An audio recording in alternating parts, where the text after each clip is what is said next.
지난 금요일 이재명 대통령님의 유럽 순방 성과 브리핑이 있었습니다. 순방 성과는 물론 삼성 시계와 휴대폰을 쓰고 현대차를 탄다는 레오 14세 교황 이야기, 마크롱 프랑스 대통령의 배려로 트럼프 대통령과 긴 대화를 나눌 수 있었다는 외교 무대 뒤편의 이야기까지 진솔하게 해주셨습니다.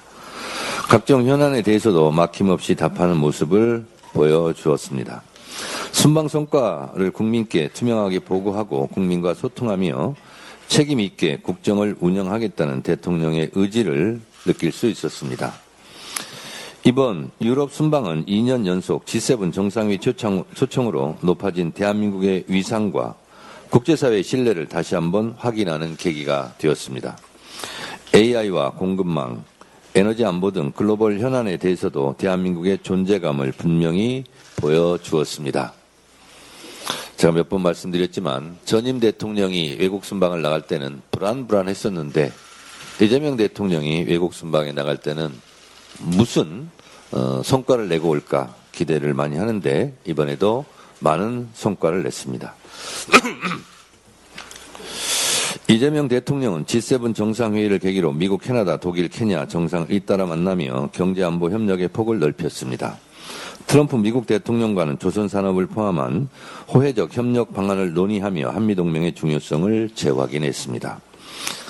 카니 캐나다 총리와는 원유와 LNG, 핵심 광물 등 안정적 에너지 공급망 구축과 방산협력 확대의 뜻을 모았고, 메르츠 독일 총리와는 방산협력 모델을 함께 모색하며 올해 10월 방안을 계기로 협력을 보다 강화하기로 했습니다. 루토 케냐 대통령과는 우리 기업의 아프리카 진출 확대와 우리 국민 안전 권익 보호를 위한 협력을 강화하기로 했습니다. 앞서 이탈리아와는 중소기업 진출을 비롯하여 첨단, 과학기술, 문화 등 미래 협력 분야의 대폭 확대를 약속했고, EU와의 정상회담에서는 디지털 통상 협력과 초국가 범죄 대응 체계를 한 단계 발전시키는 성과를 거두었습니다. 특히 7월 시행을 앞둔 철강 관세 할당 제도가 우리 산업의 또 다른 무역 장벽이 되어서는 안 된다는 입장을 분명히 전하며 국익 수호에 힘썼습니다. 벨기에에서 이재명 대통령이 만난 해외 입양 동포들의 이야기도 기억에 남습니다. 타국에서 살아오며 겪어온 애환과 가족을 찾기 위한 간절함에 대한 말씀을 전해드리며 입양 동포에 대해 보다 세심한 제도적 지원이 필요하다는 점에 저도 깊이 공감했습니다. 이번 유럽 순방에서 제가 특별히 주목한 대목은 이재명 대통령의 한반도 평화에 대한 각별한 노력이었습니다. 교황을 만나서는 한국 방문과 함께 북한 방문 요청과 한반도 평화에 대한 역할을 강조했습니다. 만약 이재명 대통령의 요청대로 교황의 북한 방문이 성사된다면 꽉 막힌 남북관계 개선에 아주 큰 도움이 될 것입니다. 또한 이재명 대통령은 G7 만찬장에서 트럼프 대통령과 90분이 넘는 시간 동안 한반도 평화에 대한 속 깊은 대화를 했습니다. 문재인 대통령 때 4.27 판문점 선언과 9.19 군사 합의에 대한 여운이 짙게 남아있고, 트럼프 대통령과 김정은 국무위원장과의 역사적인 북미 정상회담의 벅찬 감동이 뇌리에 생생합니다. 멈춰있는 한반도 평화, 남북관계, 북미관계의 시계를 다시 돌아가게 할 수만 있다면 그것만으로도 이재명 대통령의 큰 업적이 아닐 수 없습니다. 북미 정상회담 시 선언했던 새로운 북미관계, 즉 북미 수교가 이루어진다면 한국은 미국의 오랜 친구, 북한은 미국의 새로운 친구가 됩니다. 만약 이렇게 된다면 종전선언이 이루어질 테고 각종 분단과 분열의 장벽이 제거될 것입니다. 제가 입이 닳도록 말하지만 우리는 수출로 먹고 사는 나라이고 대외 의존성이 높은 경제 구조이기 때문에 국제관계, 외교관계, 특히 한미관계, 남북관계가 제일 중요한 외교 문제이자 경제 문제입니다. 안보 문제입니다. 이재명 대통령의 지도력을 바탕으로 교황님과 트럼프 대통령의 한반도 평화 정착에 큰 진전이 있기를 진심으로 소망합니다. 평화를 위한 길은 따로 없습니다. 평화가 곧 길입니다. 우리는 5,000년을 함께 살고 70년을 헤어져 살았습니다. 남북이 지금 당장 통일되지 않더라도 남과 북, 남북이 서로 적대감을 누그러뜨리고 남북이 서로 대화하고 교류한다면 남과 북 모두의 이익이 됩니다. 싸우지 않고 서로 공존하고 싸우지 않고 서로 협력한다면 남과 북 구성원의 삶의 질 개선에 큰 도움이 될 것입니다. 멈춰선 개성공단이 다시 가동되고 막힌 금강산 관광의 길이 다시 열린다면 남과 북 경제 성장에도 큰 기여를 할 것입니다. 평화가 곧 경제입니다. 남과 북이 손잡고 평화의 길, 공존, 공생의 길, 경제 발전의 길로 나아가기를 대한민국 국민의 한 사람으로서도 진심으로 기원합니다. 평화가 국민 행복의 길입니다. 이재명 대통령께서 한반도 평화의 길에 큰 역할과 기여를 하시길 진심으로 바랍니다. 대한민국 외교의 진수는 바로 한미관계, 북미관계, 남북관계의 새 길을 여는 것입니다. 그것이 대한민국이 나아갈 길입니다. 이번 유럽 순방에서는 경제와 안보는 물론 제2동포의 삶까지 세심하게 챙긴 실용 외교의 성과가 곳곳에서 돋보였습니다. 대한민국 외교가 국익과 국민을 중심에 두고 힘차게 나아가고 있음을 확인할 수 있었습니다. 국익을 위해 힘없이 뛰어주신 이재명 대통령님과 정부 관계자 여러분의 노고에 진심으로 감사드립니다. 더불어민주당은 대통령의 외교가 대한민국의 평화와 번영, 국민의 더 나은 삶으로 이어질 수 있도록 든든하게 뒷받침하겠습니다. 외교를 통해 얻은 과실이 우리 국민이 체감할 수 있는 모두의 성과로 이어질 수 있도록 책임있는 집권 여당의 역할을 다하겠습니다.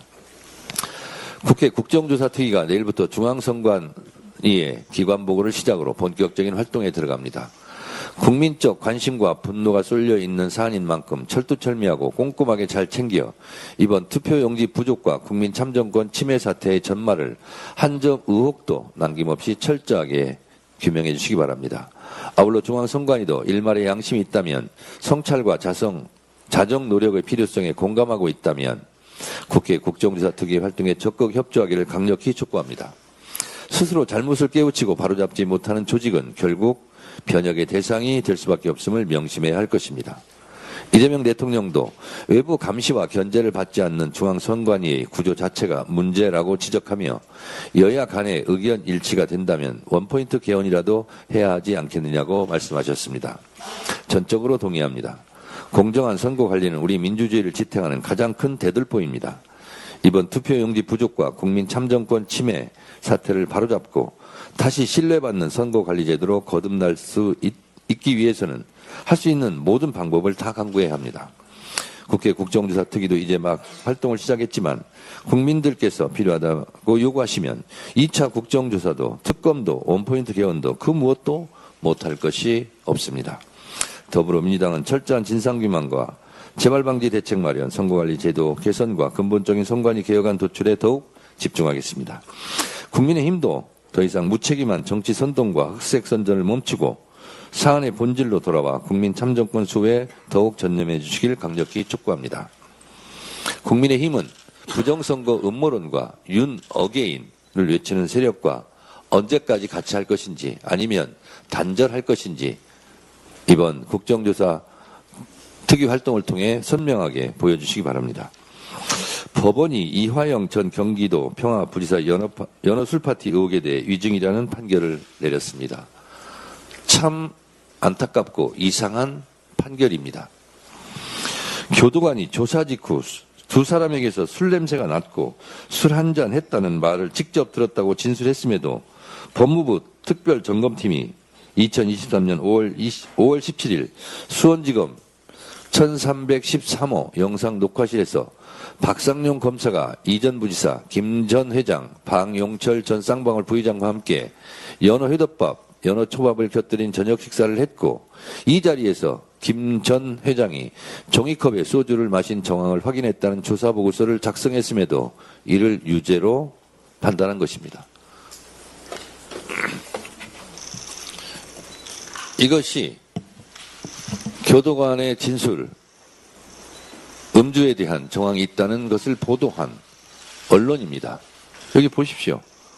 이화영 술 한잔 했다고 해 교도관 진술이 검회유 감찰 근거. 이게 나와 있지 않습니까, 이거? 분명히 이런 증언이 있고, 그리고 조작기소 국조특위에서 김동완 의원이 질의할 때 다 나와 있는 거 아닙니까? 근데 어찌하여 이것을 판결을 이렇게 합니까? 아무리 우리가 입버릇처럼 사법부의 판결을 존중한다, 이렇게 입버릇처럼 말하는 건 했지만 이건 도저히 납득할 수 없고 도저히 어떻게 인정하기 어려운 판결을 이번에 내놓았습니다. 배심원들도 4대3으로 팽팽했는데 어떻게 이렇게 하죠? 저는 납득할 수 없습니다. 아니, 교도관들이 분명히 얘기하지 않습니까? 증언하고 있지 않습니까? 그리고 또 한 가지, 고검의 감찰이 증거로 채택되지 않는 그 경위에 대해서도 저는 납득할 수 없습니다. 고검에서 다 이걸 조사를 했는데 그 조사 결과는 왜 반영이 안 되는 거죠, 판결에? 이 부분도 한번 따져볼 일입니다. 술을 마셨는지 마시지 않았는지에 대한 직접 증거가 없으니 유죄라고 할 것이 아니라 실제로 음식물이 반입이 되었는지, 그와 같은 정황들이 있었는지 법무부 조사보고서와 음식물 구입 내역을 살펴 판단을 해야 했음에도 유죄 판단을 한 법원의 깊은 유감을 표합니다. 항소심에서는 1심과 다른 판단이 나오기를 기대합니다. 감사합니다.